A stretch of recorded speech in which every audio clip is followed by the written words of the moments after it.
মাহমুদ বাহাদাওয়ানি নকশবন্দি জবাব দিলেন, হুজুর আমি রাজ দরবারে কোনো দাওয়াত কবুল করি না, তবে শোনো, যদি তোমার বাচ্চা রাজ দরবারে মিলাদ শরীফের ইন্তজাম করে, আমি মাহমুদ বাহাদাওয়ানি নকশবন্দি নবীর মিলাদের সম্মানে যাব, বাচ্চার জন্য আমি যাব না, আমি শুধু রসুলের মিলাদের তাজিমের জন্য যেতে পারি। একবার জোরে বলা যাবে কি আল্লাহু আকবার? তেলের গাড়ি তেলে চলে,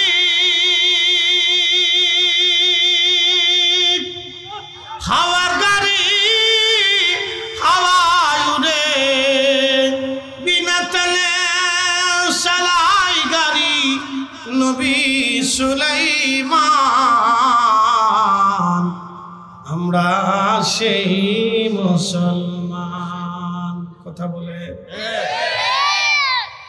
আমাদের দেশে যারা ইসলামী রাজনীতি করে, আমার দিকে ভালো করে দেখেন, যারা ইসলামী রাজনীতি করে, আমি কোন রাজনৈতিক দলের নাম বললাম না, সবার কথাই বলতেছি, যারা ইসলামী রাজনীতি করে তাদের চিন্তা চেতনা হযরত ওমর যেইভাবে রাষ্ট্র পরিচালনা করছেন আমরাও সেইভাবেই রাষ্ট্র পরিচালনা করব। উদ্দেশ্য ভালো, খারাপ না। হযরত ওমর যেইভাবে রাষ্ট্র পরিচালনা করছেন আমরা সেইভাবে করব, উদ্দেশ্য ভালো। এখন আমার প্রশ্ন, আল্লাহ আলেমদেরকে দুনিয়াতে কি দায়িত্ব দিছে? আল্লাহ কি আলেমদেরকে দুনিয়াতে দায়িত্ব দিছে দোয়া বন্ধ করার জন্য, কোরআন খতম বন্ধ করার জন্য, জিকির মাহফিল বন্ধ করার জন্য, মিলাদ দোয়া দুরুদ বন্ধ করার জন্য? তা আল্লাহ আলেমদেরকে কি দায়িত্ব দিলেন? আল্লাহ আলেমদেরকে দায়িত্ব দিয়েছেন জমিন থেকে অন্যায়, অবিচার, দুর্নীতি, সুদ, ঘুষ, জেনা, ব্যভিচার, পরকিয়া, হারামি, সারাবি, খারাবি, নাফাকি, মদের কারখানা, বারের হাউস, অন্যায়, জুলুম এই জমিন থেকে বিদায় করার জন্য আল্লাহ আলেমদেরকে দায়িত্ব দিয়েছে। কথা বলে ঠিক কিনা? আলেমদের কাজ তো মিলাদ বন্ধ করা না, আলেমদের কাজ তো দোয়া বন্ধ করা না, আলেমদের কাজ তো কোরআন খতম বন্ধ করা না, আলেমদের কাজ তো ফাতিহা বন্ধ করা না, আলেমদের কাজ তো মিলাদুন নবীর মাহফিল বন্ধ করে না, আলেমদের কাজ তো রাসূলের ইশক মুহাব্বতের মাহফিলগুলি বন্ধ করে না, আলেমদের কাজ তো ইসালে সাফ বন্ধ করে না, আলেমদের কাজ তো কোনো ওলি পীর মাশায়েখের দরবার ভাঙা না। আলেমদের কাজ হচ্ছে এই জমিন থেকে বেইনসাফি দূর করিয়া ইনসাফ প্রতিষ্ঠিত করা। কথা বলেন ঠিক কি না? এটা হচ্ছে আলেমদের কাজ। আলেম কাজ করে উল্টা। তার কথা ছিল সে পতিতালয় বন্ধ করবে, কিন্তু পারে নাই, সে বন্ধ করছে মিলাদ। তার কথা ছিল সে সুদের কারখানা বন্ধ করবে, সে পারে নাই, সে বন্ধ করছে কোরআন খতম। তার কথা ছিল সে বন্ধ করবে দুর্নীতি, কিন্তু পারে নাই, সে বন্ধ করে দিছে দোয়া। শয়তানে কয় 1400 বছরে যা পারি নাই তা তুমি করে দিছো, অসুবিধা নাই, ভালো কাজই করছো। যেটা বন্ধ করার সেটা পারো না, যেটা করার দরকার না তুমি সেটা করে দিছো, তো ভালোই তো হয়েছে। তো আমার কাজটাই তুমি আঞ্জাম দিয়ে দিছো, খারাপ হয় নাই, তুমি আমার দুস্থ। কি কথা কর না কেন? বুঝতে কি অসুবিধা হচ্ছে? বুঝে যাবে। খাজা মাহমুদ বাহাদাওয়ানি নকশবন্দি বললেন, এ বৈরাম, তোমার বাদশাকে বলো যদি মিলাদ শরীফের ইন্তজাম করে তো আমি রসুলের মিলাদের সম্মানে যাব, নতুবা অন্য কোনো উদ্দেশ্যে যাব না। বাদশা হুমায়ুন রাজ দরবারে বিরাট ইন্তজামে মিলাদের ইন্তজাম করলেন। তিনি মিলাদের ইন্তজাম করার পরে মাহমুদ বাহাদাওয়ানি নকশবন্দি রহমাতুল্লাহ আলাইহি রাজ দরবারে গেলেন। যাওয়ার পরে সম্রাট হুমায়ুন নিজে পানি ঢেলে হুজুরে ওযু করাইলেন এবং নিজে হাতে পা ধুয়াই দিলেন। একসাথে বলবেন না মারহাবা? ওলিদের মর্যাদা বুঝছেন যে বাদশাহ, মুঘল সাম্রাজ্যের বাদশাহ নিজে হাতে হুজুরের পা ধুয়াই দেয়। এরা জানে যে এখান থেকে বদদুয়া আসলে সম্রাট হুমায়ুনের রাজত্ব থাকবে না। সম্রাট আকবর বুঝেছিল রাজত্ব কি জিনিস, ধ্বংস হয়েছিল সে। সম্রাট জাহাঙ্গীর যখন বুঝলো যে না রাজত্ব টিকবে না, তখনই সে মাপ চেয়ে ক্ষমা চেয়ে বললো, হুজুর মুজাদ্দিদ আল ফেসানি, আপনার সাথে আমার বিয়াদবি চলবে না, ক্ষমা করে দেন। বুঝতে পারছেন? ভোগী যোগী সব জায়গায় চলে না। প্রিয় উপস্থিতি, খুব মনোযোগ দিবেন। কথা বলছিলাম, মায়ের রেহেমের ভিতরে যখন একটা সন্তান কনসেপ্ট হয় 120 দিনের মাথায় আল্লাহ রূহ নামক ইঞ্জিনটা আলমে আরোহা থেকে এনে মায়ের রেহেমের ভিতরে আল্লাহ আমাদের দেহের মধ্যে রূহ ফুঁকায় দিলেন। রূহ ফুঁকায় দিয়া জিব্রাইল আমিনকে আল্লাহ বললেন, জিব্রাইল 60টি জিনিস আমার বান্দার জন্য লিখে দাও। 1 নাম্বার, সে কতদিন পর্যন্ত পৃথিবীতে বেঁচে থাকবে তুমি লিখে দাও। 2 নাম্বার, আমার বান্দা কি পরিমাণে খাবার খাবে তাও লিখে দাও। একসাথে বলবেন আল্লাহু আকবার। 1 নাম্বার হায়াত, জোরে বলেন 1 নাম্বার কি? হায়াত। সে কতদিন বেঁচে থাকবে? মোবাইল টিপবা না, ফেসবুক টিপতেছ, ওর বন্ধ রাখো, টিপা যাবে না, মাহফিলে বসে এগুলি করা যাবে না। অনেকে আছে, কালকে এক নেতা আইছে মাহফিলে, নাটক, ওদিকে নেতা কথা বেশি এসছে, এই আমার পাশে বই মোবাইল যেমন টিপতেছে, মন চাইতে তো কানা ধরে নেতারা থাপড় দিয়ে বের করে দিবে। মাহফিলে আইসো, এমন একটা ক্যাপ পরিয়েছে, মাথায় একটা ক্যাপ পরিয়েছে, জিন্সের প্যান্ট ট্যান্ট পরে এমন বাউ দিয়ে এসে যে বিরাট বড় বুজুর্গ। চেহারাটা দেখে আমার মনে হচ্ছিল যে এগুলো শয়তান কোথার থেকে আসে। আরে এরা মাহফিলে দাওয়াত করে কি জন্য? এগুলো আমাদের এই অঞ্চলগুলি ভালো, কোনো এগুলোর কোনো বালাই চালাই নেই। আর এই অঞ্চলের নেতা যারা রাজনীতি করে তারাও ভালো, তারা বলে না মাহফিল ধর্মীয় সভা, এখানে আমাদের নাম টানার দরকার না, আমরা এমনি অনুদান পড়াবো। ঠিক আছে না ভাই? তারা এই দেশে নামের পাগল না। কোনো পোস্টারে আপনি দেখবেন না, কোনো পোস্টারে দেখবেন না। আর আইসা 3 ঘন্টা 4 ঘন্টা ওয়াজও করে না।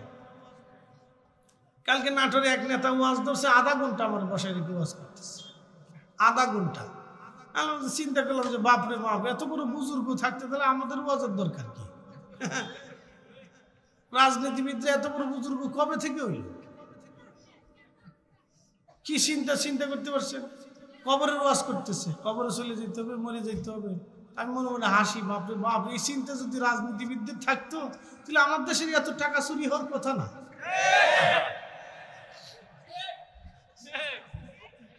কথা খারাপ গেছি ভাই? এই চিন্তা যদি ওনাদের মাথাতে থাকতোই তাহলে এত টাকা চুরি হওয়ার তো কথাই আসে না। আরে বাপরে বাপ, কি সুন্দর ওয়াজ করতেছে। আমি মনে মনে বসে বসে হাসতেছে, চিন্তা করলাম বাপরে বাপ, সাধু কবে থেকে হইল? শালি সাধু, ও নাগা সাধুর চাইতে বড় সাধু।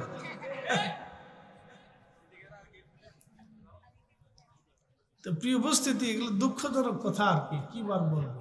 তা আমাদের এই লেনটা খুব ভালো, সিলেট লেন, চট্টগ্রাম লেনে এরা ঝামেলা করে না, রাজনীতিবিদরা খুব ভালো। কেন এখানে আমরা কি যাবে? এখানে আমাদের কোনো বক্তব্য নাই, তারা চুপচাপ এসে বসে শুনে দোয়া খায়ের করে চলে যায়, এটা খুব ভালো। আর কই উত্তর দক্ষিণে গেলে এনার বক্তব্য দিতে হবে আধা ঘন্টা। বিরাট বড় নেতাজি আসছে, সব বক্তব্য দিতে হবে, নাম পোস্টারের উপরে লিখতে হবে, নাহলে মাহফিল করতে দিবে না। যে লাও সে কদে, যে লাও হে কদে, নাম দিতে হবে, প্রধান অতিথি বিশেষ অতিথি এটা দিতে হবে, দিলে আমরা মাহফিল করতে দেবো না, দেবো না। কি জ্বালার জ্বালা! আমি দেখে আসার পরে চিন্তা করলাম সর্বনাশ, কিন্তু স্বৈরাচার এখনো আছে, যাক লাও হে কদিত। তা আমাদের এই লেনটা ভালো, ঢাকার থেকে বের হয়ে একবারে সিলেট আর চট্টগ্রাম লেনে কোনো ঝাঁঝামেলা নেই। কোনো নেতা নেতা যারা রাজনীতি করে তারা এর ভিতরে আসে না, কেন আমরা অনুদান পাঠাই দিব, অসুবিধা নেই, তা নাম টাম দেওয়া লাগবে না। একসাথে বলেন আল্লাহু আকবার। এখন প্রশ্ন ভালো করে বুঝবেন, ভালো করে বুঝেন। এখন প্রশ্ন, বান্দা কি পরিমাণে খাবার খাবে লিখে দিছে কে? একসাথে বলেন, জোরে বলেন, আরো জোরে। ব্যাংকে 1000 কোটি টাকা থাকবে কিন্তু খেতে পারবেন না, বিশ্বাস করেন? করেননি? করেন? যদি করে থাকে তাহলে জীবনেও কোনোদিন সুদ খাবেন না। আল্লাহ কবুল করুন, বলেন আমিন। যদি বিশ্বাস করে থাকেন, ইয়াকিন থাকে যে হ্যাঁ আমার রব আমার জন্য যেটা নির্ধারিত করছে, একটা ভাতের দানা পৃথিবীর যেখান থেকে হোক আল্লাহ আমাকে সেখানে আমার খাবার সামনে নিয়ে আসবে, যদি বিশ্বাস করে থাকেন তাহলে জীবনেও কোনোদিন অবৈধভাবে সম্পদ রুটি রুজি করবেন না। মনে থাকবে? না না, হাত উঁচা করে বলেন থাকবে ইনশাআল্লাহ। নারে তাকবীর, নারে রিসালাত, বলে না আমি। আচ্ছা বলেন, অজু ছাড়া নামাজ হয়? হ্যাঁ, আপনারা চিন্তা করলেন যে ফরিদি হুজুরের আজকে ওয়াজ বোঝা যায়? বোঝা যায়নি? বোঝা যায়নি? যায়নি? হ্যাঁ ঠিক আছে। আমার এক গ্রুপ আছে আর কি, দুইটা আছে আর কি, ঢাকার এক গ্রুপ আর নরসিংদীর এক গ্রুপ। ভালো, এরা থাকলে মনটা খুব ভালো লাগে, শান্তি পায়, মজা লাগে, তো খুব মনোযোগ দিন। তা এই যে কথা বলছিলাম, কোনটা বলছিলাম বলেন তো? হায়াত, হায়াত এবং রিজিক, এই দুইটা জিনিস আল্লাহ লিখে দিল। তো বলছিলাম যে আমরা যদি বিশ্বাস করি তাহলে জীবনেও কোনোদিন অবৈধভাবে সম্পদ, রুটি রুজির চিন্তা কখনো মাথায় আনবো আল্লাহ যতদিন বাঁচায় রাখে। আল্লাহ কবুল করেন, বলে না আমিন। 3 নাম্বার ইজ্জত। 4র্থ নাম্বার আপনি জান্নাতি নাকি জাহান্নামী। বলবেন এটা কি বললেন? জান্নাতি নাকি জাহান্নামী আল্লাহ নির্ধারিত করে দেন? হ্যাঁ করে দেন। করে দেওয়ার কারণেই আল্লাহ আপনাকে পছন্দ করে জান্নাতের বাগানে ঢুকাই দিচ্ছে। একসাথে বলবেন আল্লাহু আকবার। এই জন্য যারা ভিতরে আসে এটা সাজায়, এটা আল্লাহর দয়া। একসাথে বলেন কার দয়া? এই মাদ্রাসা মসজিদগুলি যারা নিরূপণ করে, তৈরি করে, খেদমত করে, দয়া কার? আল্লাহর দয়া। আল্লাহ আপনাকে জান্নাতি বানাবে বিধায় জান্নাতের বাগান আল্লাহ আপনাকে নিয়ে আসে। প্রিয় ভাই আমার, খুব মনোযোগ দিবেন। হাজিরিন, আল্লাহ রাব্বুল আলামিন নির্ধারিত করে দেন আমার বান্দা কি খাবে, কি পরিমাণ রিজিক। এই জন্য জীবনে কোনোদিন যতদিন বেঁচে থাকবেন, সাবধান করে বলে দিয়ে গেলাম, অন্যায় অবৈধভাবে সম্পদ, রুটি রুজি করবেন না। চিন্তা করলেন ফরিদি হুজুরের ওয়াজ শুনলাম, আজকে সারা রাত্র রিয়াজনগর কেন্দ্রীয় জামে মসজিদে নামাজ পড়ব। সারা রাত্র নামাজের জন্য আপনি মসজিদের মধ্যে চলে গেলেন, যাওয়ার পরে সারা রাত্র নামাজ পড়লেন, ফরিদি হুজুরের পাগড়ির চেয়ে সুন্দর পাগড়ি মাথায় দিলেন, সুন্দর জুব্বা গায়ে দিয়ে সেন্ট লাগায়, আতর লাগাইয়া আপনি মসজিদে সারা রাত্র দাঁড়ায় দাঁড়ায় নামাজ পড়লেন, কিন্তু আপনার ওযু নাই, আপনার নামাজ হবে না। ওযুবিহীন যেমন নামাজ হয় না, হালাল খাবার ব্যতীত ইবাদত কবুল হয় না। বলে দিয়ে দেন, ভালো করে বুঝবেন। হালাল খাবার ব্যতীত ইবাদত কবুল হয় না। রোজা আসতেছে সামনে, এখন রজব মাস। কি মাস? রজব, তারপরে শাবান, তারপরে রমজান, হাতে মাত্র 2 মাস আছে। রমজানে রোজা রাখতে গেলেন, সেহরি খাওয়ার সময় শুয়োরের গোশত দিয়ে সেহরি খাইলেন, সারা দিন রোজা রাখলেন, হবে? কেন? একসাথে বলে, আরো জোরে। তো শুয়োরের গোশত হারাম, তাহলে সুদের টাকার গরুর গোশত কি হালাল? ওটাও তো হারাম। তাহলে ওটা দিয়ে খেয়ে রোজা রাখলে তারপরে রোজা? ঘুষের টাকার ছাগলের গোশত হালাল না হারাম? তো শুয়োরের গোশত যেমন হারাম, ওটাও তেমনই হারাম। ওটা দিয়ে খেয়ে রোজা রাখলে, ইফতার করলে রোজা হবে না। কথা ঠিক আছে না ভাই? ইবাদত কবুলিয়তের প্রধান শর্ত হচ্ছে হালাল খাবার। এটা সারা জীবন নলেজে রাখবেন, সারা জীবন নলেজে রাখবেন, সারা জিন্দিগি মাথার মগজের ভিতরে ঢুকিয়ে রাখবেন। কম খাবেন, আলু ভর্তা দিয়ে খাবেন, ডাল ভাত দিয়ে খাবেন, কম খাবেন। বেশি খাওয়ার চিন্তার দরকার নাই, কম খান, হালালটা খান। অল্প খান কিন্তু বিশুদ্ধটা খান। ভেজাল জিনিস, ফরমালিন মুক্ত যুক্ত, এগুলি খেয়ে কোনো লাভ নেই। একবার হালালটা খান, সারা জীবন মাথার ভিতরে ঢুকিয়ে রাখবেন। জিয়া রাব্বি, জীবনের শেষ সময় পর্যন্ত তুমি আমাকে হালাল খাওয়াও আল্লাহ, বিশুদ্ধ খাবার খাওয়াও আল্লাহ। পাক, আল্লাহ পাক ছাড়া কবুল করে, আল্লাহ পবিত্র, আল্লাহ পাক ছাড়া কবুল করে না।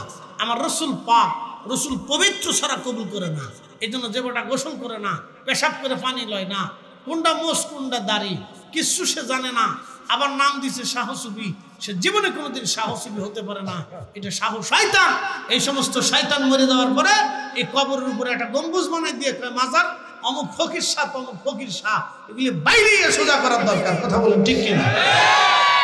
সুন্নিয়তকে কলঙ্কিত করে দিছি।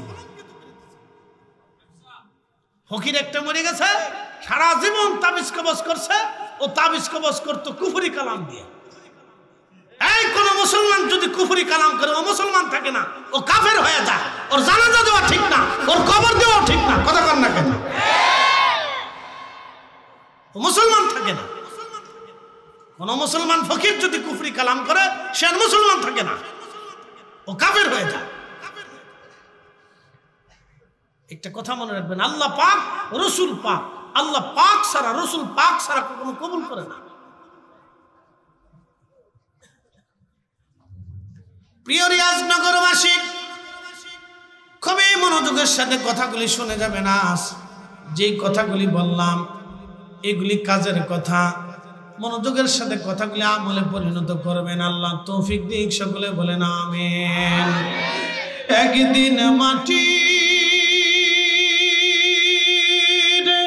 ভিতরে হবে ঘরে, মন আমার কেন বান্ধ দালান ঘর, মন আমার কেন বান্ধ দালান ঘর।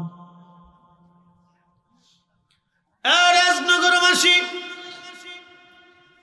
বন্ধু, মানুষের মৃত্যু কোথায় কোন জায়গা হবে সে বলতে পারে না আমার রব ছাড়া। মুসা আলাইহিস হযরতে সুলাইমান আলাইহিস সালামের বিরাট বড় রাজদরবার, আহা কত বড় রাজদরবার বলে দিয়ে যাই। বর্তমান যেখানে গাজা, এই গাজার আগে নাম ছিল আসকালান। এই আসকালান ঘিরে ছিল সুলাইমান আলাইহিস সালামের বিরাট বড় রাজপ্রাসাদ। সমুদ্র কিনারবর্তী এলাকাতে বাইতুল আকসাকে কেন্দ্র করে বিরাট বড় প্রাসাদ ছিল ওনার। লক্ষ লক্ষ সৈন্য, লক্ষ লক্ষ হাতি ঘোড়া, অস্ত্র শস্ত্র এবং আলিশান শান শৌকত। শুধু মানুষ জাতি না, জিনেরা ছিল ওনার অনুগত।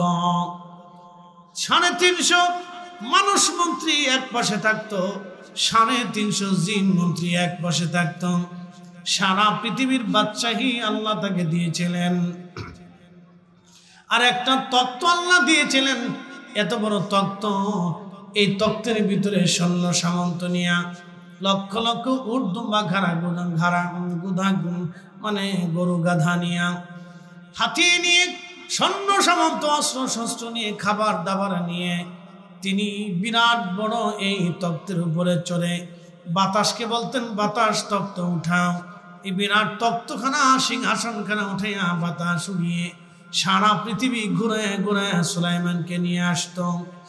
এত বড় বাদশাহী আল্লাহ তারে দিয়েছিলেন এই তক্ত। এই তক্ত বিনা ইঞ্জিনে, বিনা মেশিনে বাতাসের সাহায্যে উড়ে বেড়াইতো। একবার আওয়াজ তুলে বলা যাবে কি আল্লাহু আকবার। রাজদরবারে একদিন বসে আছে সুলাইমান আলাইহিস সালাম।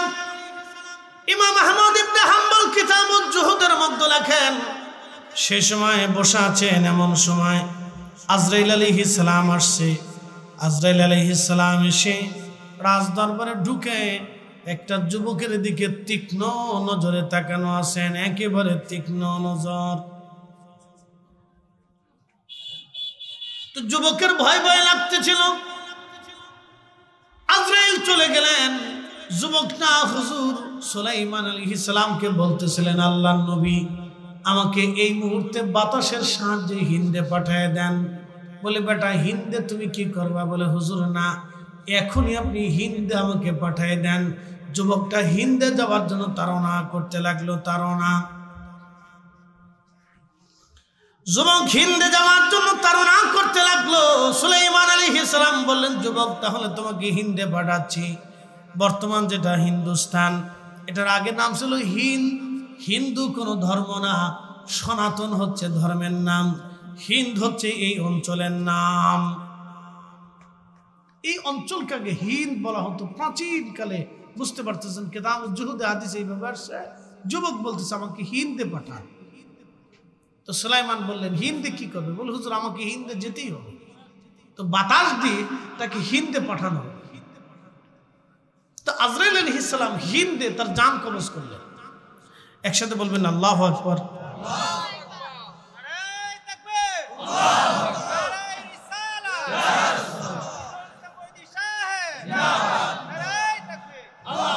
হিন্দে পাঠিয়ে দিলেন। আজরাইল জান কবজ করে নিয়ে চলে গেলেন। কিছু সময় পরে সুলাইমানের রাজ দরবারে আজরাইল আলাইহিস সালাম ঢুকলেন।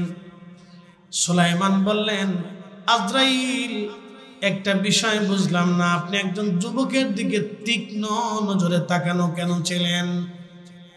আজরাইল বললেন, হুজুর তীক্ষ্ণ নজরে তাকানো ছিলাম এই জন্য, আল্লাহর রেজুলেশন খাতার মধ্যে তার মৃত্যু হবে হিন্দে, কিন্তু সে তখনও বসে আছে ফিলিস্তিনে।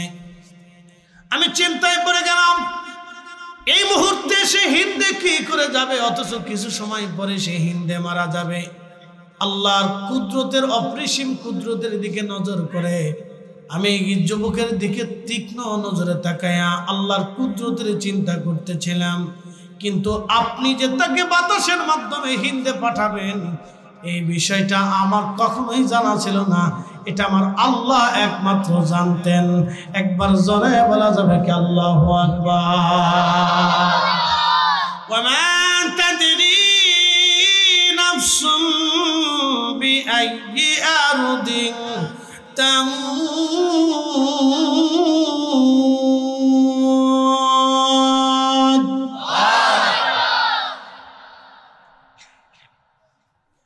বান্দা কোথায়, কোন জায়গায়, কোন হালতে, কোন জায়গায়, কোন অবস্থায়, কখন মারা যাবে আল্লাহ ছাড়া কেউ জানে না, কেউ জানে না, কেউ জানে না, কেউ জানে না। একসাথে বলুন আল্লাহু আকবার। আমার এক ভাই লেখছেন যে হুজুর আমাদের এলাকার মানুষ রিসালাত বুঝে না। ডিসি সাহেবরে বসাইতে পারবেন? এসপি সাহেবরে বসাইতে পারবেন? কেন পারবেন না? ওনারা আসে না, কারণ কি? ওনাদের প্রেস্টিজ আছে, সময় নাই, নানান অজুহাত, নানান সমস্যা। দু একজনকে যদি দাওয়াত করেন তাহলে দাওয়াত রাখবে, ওই মোবাইলে বলে দেবে যে আমি অসুস্থতা বোধ করতেছি। 14 বছরে যে কতজনের অসুস্থতা বোধ কথাটা শুনলাম, এই বোধ শুনতে শুনতে 14 বছর আমার জীবনে পার করে ফেলেছি। তো নসিবে হয় নাই। আল্লাহ আমাদেরকে নসিব করেছেন, এর অর্থ হচ্ছে আল্লাহ আমাদেরকে ভালোবাসে। কথা বলেন ঠিক কিনা? আল্লাহ আমাদেরকে ভালোবাসে, সেই জন্য আল্লাহ আমাদেরকে এখানে বসিয়েছে। আল্লাহ ভালোবাসে বিধায় মসজিদের কাতারে দাঁড়া করেছে। আল্লাহ ভালোবাসে বিধায় তার রাসূলের সুন্নাত টুপিটা মাথার উপরে দিয়েছে। আল্লাহ ভালোবাসে বিধায় আল্লাহ তার রাসূলের ইশক আমাদের কলিজার ভিতরে দিয়েছে। আল্লাহ পছন্দ করেন বিদায় দিয়েছে। খুব মনোযোগ দিয়ে, পৃথিবী থেকে মানুষ কিছু নিতে পারে না। রাসূল বলতেন, উম্মাহ তুমি যেটা খাও এটা তোমার, তুমি যেটা খেয়েছো এটা তোমার, তুমি যেটা পরনে পরেছো এটাও তোমার, তুমি যেটা আল্লাহর পথে দান করছো এটাও তোমার, বাদ বাকি যা থাকবে এটা তোমার, কিচ্ছু নেই, তোমার ওয়ারিসদের। আচ্ছা, এখানে যমুনা ইন্ডাস্ট্রিয়াল পার্ক হচ্ছে, যমুনার যিনি মালিক তিনি প্রত্যেকদিন একটা করে হরিণ খেলেও কি টাকা শেষ হবে? কিন্তু খাইতে পারবে?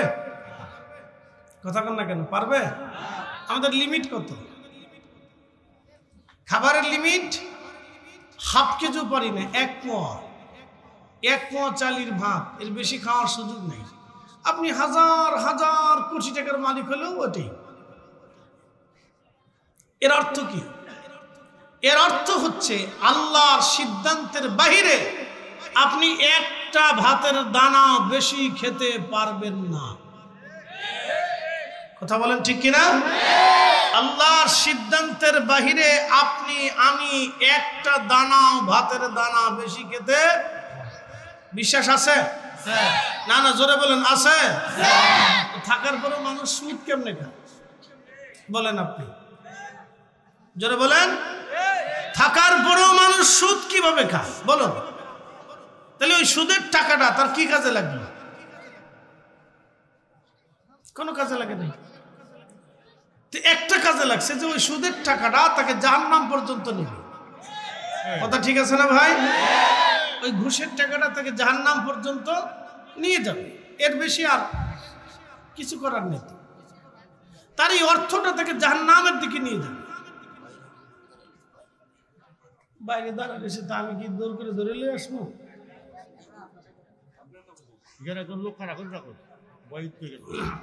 যার আহনের সে আইব, চিন্তা করে নি। আল্লাহ যার ভিতরে ঢুকাইব হে আইব। বহু মানুষ আসে না, শয়তান তারে বলে কিছু লটপটি কিনে, কিছু চটপটি কেন, কিছু বাদাম কেন, এর প্যাঁপু পু পু পাঁপু পু পু, বুঝছেন না? বাচ্চার জন্য প্যাঁপু পাঁপু পাপু কিনে এরপরে শয়তানকে বাড়ি চলে যায়। ঠান্ডা পড়ছে, তোরা থাকার দরকার নেই। ও হাঁটতে হাঁটতে হাঁটতে হাঁটতে বাড়ি চলে যায়। তার নসিবি তো ভিতরে আশ্বাস থাকতে হবে। কথা কন না? ঠিক আছে না ভাই? নসিবে না আসলে আমি জোর করে কিভাবে ঢুকাবো? তো যারে আল্লাহ কবুল করছে সে আসবে, ওটা আমার চিন্তা করলাম না। আমার চিন্তা কিয়ামতে আমাকে করতে হবে। আল্লাহ নবী বলেন উম্মত কিয়ামতের মাঠে 3 জায়গা মা সন্তানের পরিচয় দিবে না, সন্তান মার পরিচয় দিবে না, বাবা সন্তানের পরিচয় দিবে না, ভাই ভাইয়ের পরিচয় দিবে না, স্বামী স্ত্রীর পরিচয় দিবে না, স্ত্রী স্বামীর পরিচয় দিবে না, বোন ভাইয়ের পরিচয় দিবে না, ভাই বোনের পরিচয় দিবে না, আত্মীয় স্বজনের খবরই থাকবে না। মেহেশরের মাঠে 3 জায়গা। তো নিজের চরকায় তেল দেয় 3 জায়গা। হাসরের মাঠে 3 জায়গা নিজের চরকায় তেল দেয়, অর্থাৎ নিজের কাজ নিজে গুছিয়ে যা। 3 জায়গাতে পৃথিবীর কেউ কারো কথা মনে রাখবে না। 1 নাম্বার ওয়াকিমুল ওয়াজনা বিল কিসতি ওয়ালা তুফসিরুল মিজান। আল্লাহ কিয়ামতের মধ্যে মিজানের পাল্লা কায়েম করে। যদিও আল্লাহ এখানে ওজন কায়েমের কথা বলেছে এই আয়াতে, আমি তারপরে বলতেছি এটা মিজানের পাল্লাতে আল্লাহ রাব্বুল আলামিন যখন দাঁড়া করাবে, তো তখন সন্তান সন্ততি স্ত্রী পুত্র পরিজন আত্মীয় স্বজন ভাই ব্রাদার বন্ধু বান্ধব। আমাদের বাংলাদেশে সবচেয়ে বড় বন্ধু হলো গাঞ্জটি বন্ধু। বুঝেন না মনে হয় কথা? আমাদের বাংলাদেশের সবচেয়ে বড় বন্ধু হচ্ছে গাঞ্জটি বন্ধু। গাঞ্জটি বন্ধু বুঝেন? যারা গাঁজা খায় নেশা করে এরা হলো মারাত্মক বন্ধু। একটা আরেকটার জিকের আটার মতো ধরে লেখে ফিরি ফিরি বিড়ি খাওয়ায়। কি কথা কন না? দোস্ত খা, তোর ফিরি খাওয়ায় না। এর চেয়ে বড় বন্ধু পৃথিবীতে নেই। খুব ফিরি খাওয়াবে, গাঁজা ফিরি দিবে, বাবা ফিরি দিবে, হিরোইন ফিরি দিবে, বিড়ি ফিরি দিবে, খাও বিড়ি খাও, এটা ফিরি দিবে।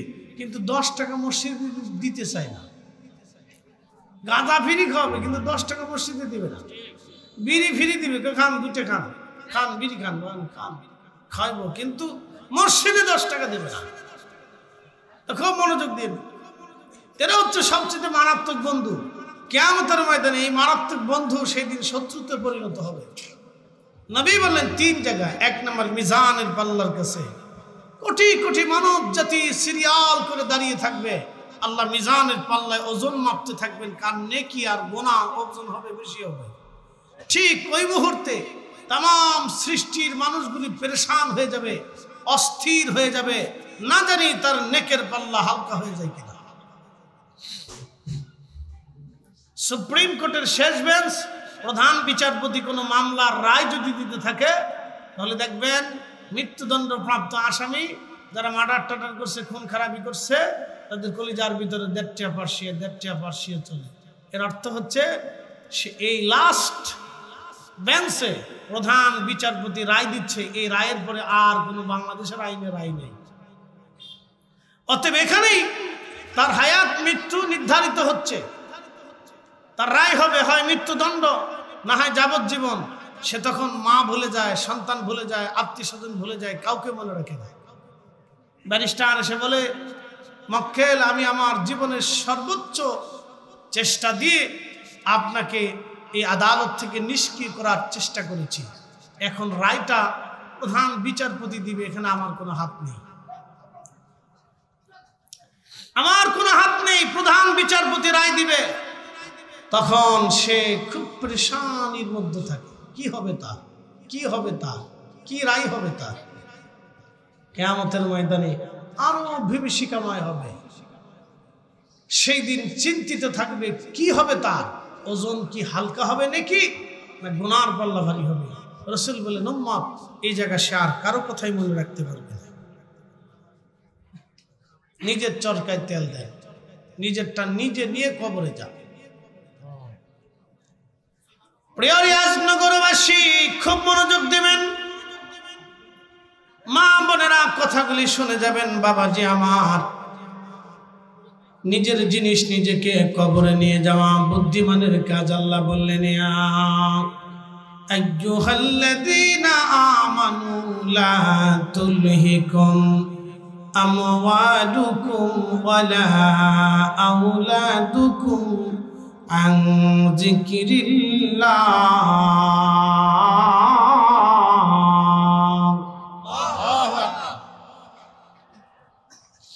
আল্লাহ ডাক দিয়ে বলে হে ইমানদার, সম্পদের প্রেমে সন্তানের মোহে পড়ে তুমি আমি আল্লাহর জিকির থেকে গাফিল হয়ে যেও না।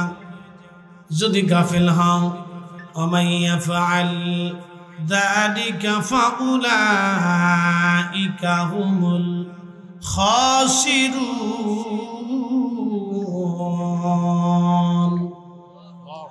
যদি তুমি গাফিল হয়ে যাও এমন ক্ষতিগ্রস্ততার মধ্যে তুমি পড়বা, তোমার আখিরাত বরবাদ হবে, তুমি জাহান্নামের দিকে চলে যাবা। তোমার এক নির্দিষ্ট আবাস। আল্লাহ কোরআনে বললেন ইন্নাল্লাযীনা কাফারু মিন আহলিল কিতাবি ওয়াল মুশরিকিনা ফি নারি জাহান্নাম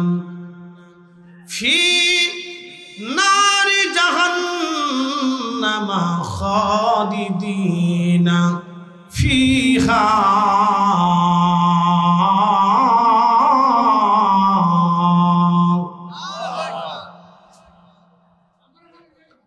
প্রিয় উপস্থিতি মনোযোগ দেবেন।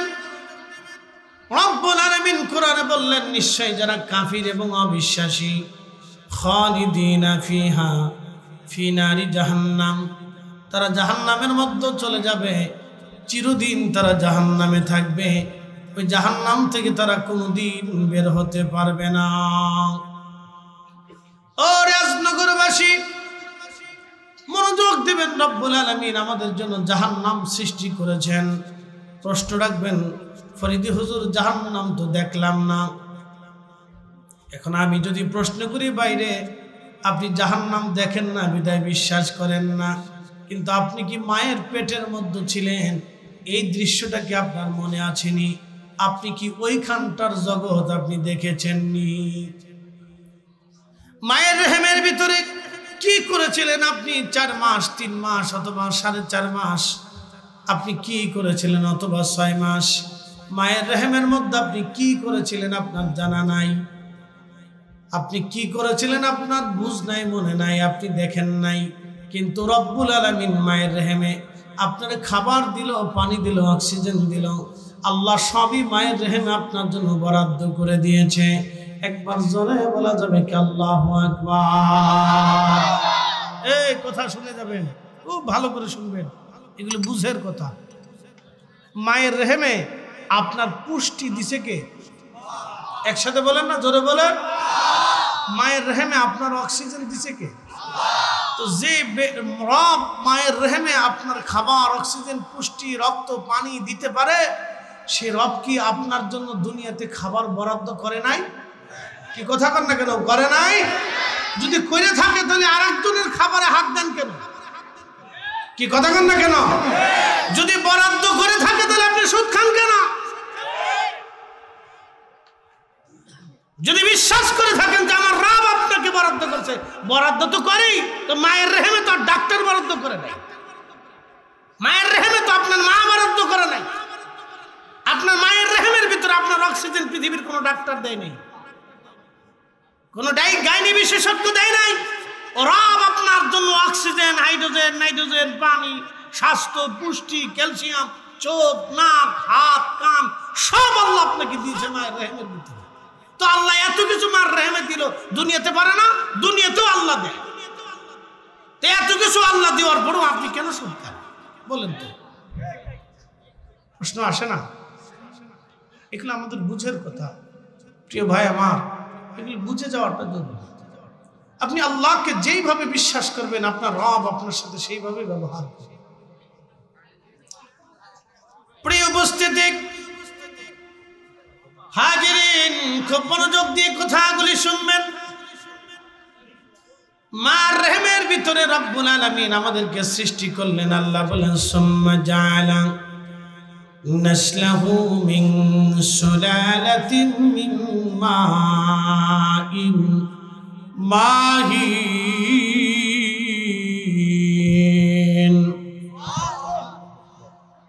চার রঙের মশলা দিয়া যে কইরাছে তোর গঠন, চার রঙের মশলা দিয়া। আগুন, পানি, মাটি, বাতাস একই যোগে করিয়া প্রকাশ। আগুন, পানি, মাটি, বাতাস একই যোগে করিয়া প্রকাশ। ওরে দেখিলি না তুই কইরা তালাশ, কোন জায়গা সে মহাজন। চার রঙের মশলা দিয়া, চার রঙের মশলা দিয়া যে কইরাছে তোর গঠন, চার রঙের মশলা দিয়া।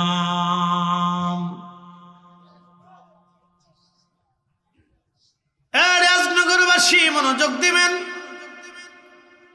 মায়ের রহমের ভিতরে যখন আল্লাহ রাব্বুল আলামিন আমাদের বাবা এবং মায়ের নির্গত নির্যাস পানি, মিম্মা ইম্মাহিন, ধাবমান একটু পানি, আল্লাহ জরাইয়ের ভিতরে সেবজন একবারে নিরাপদ আধারে মায়ের রহমের ভিতরে আল্লাহ জমা করলেন। 40 দিন পর্যন্ত পানিটা রিফাইন করার পরে এই পানিটা রক্তপিণ্ড ধারণ করলো। আরো 40 দিন এই রক্তপিণ্ডটাকে রিফাইন করার পরে এই রক্তপিণ্ডটা গোশত খণ্ডে ধারণ করলো। আল্লাহ এই সময় কোরআনে বললেন, খলাকাল ইনসানা মিন আলাক। ও নবী, উম্মতকে বলে দেন, আমি মানব জাতি সৃষ্টি করেছি রক্তপিণ্ড থেকে। কিন্তু আমি মানুষের বংশ বিস্তার করেছি সুলালাতিম মিন মাইন মাহিন, মানুষের নির্গত নির্যাস পানি থেকে আমি তার মানুষের বংশের বিস্তার করলাম। ও নবীর উম্মত, এই রক্তপিণ্ডটা রিফাইন করার পরে গোশতখণ্ড হয়। বাকি 40 দিন পর্যন্ত এই গোশতখণ্ড রিফাইন করার পরে এরপরে চোখ, কান, হাত, নাক, মাথা, অঙ্গ প্রত্যঙ্গ, অস্থি, হাড়, গোড় জায়গাটা জায়গায় আমার আল্লাহ সুন্দর করে ফিট করে দেয়। একবার জোরে বলা যাবে কি আল্লাহু আকবার? বলেন, আমাদের জীবনে কিছু আছে? হ্যাঁ, এই আমার দিকে তাকান, ভালো করে বুঝবেন। আমি বোঝানোর জন্য কথা বলি, আমি বেহুদা সময় নষ্ট করি না, এই অভ্যাস আমার নেই। আমি যাহা বলি, যত সময় বলি, খুব কাজের কথা বলি।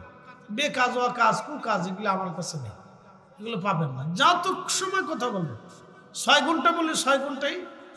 আপনাদের এটা সেরে আরো একটা জমা পড়ে আসছি, কালকে নাটোর ছিলাম, তার আগের দিন শেরপুর জামালপুর দিয়ে 3টে করছি, তার আগের দিন সিরাজগঞ্জ দিয়ে 2টো করছি। এইভাবে করে প্রত্যেক দিন মনে করেন 3 ঘন্টা 4 ঘন্টা, একবার মিনিমাম বক্তব্য হয় 4 ঘন্টা। তো 24 ঘন্টার 4 ঘন্টা শুধু আমার বক্তব্যের ভিতরেই চলে।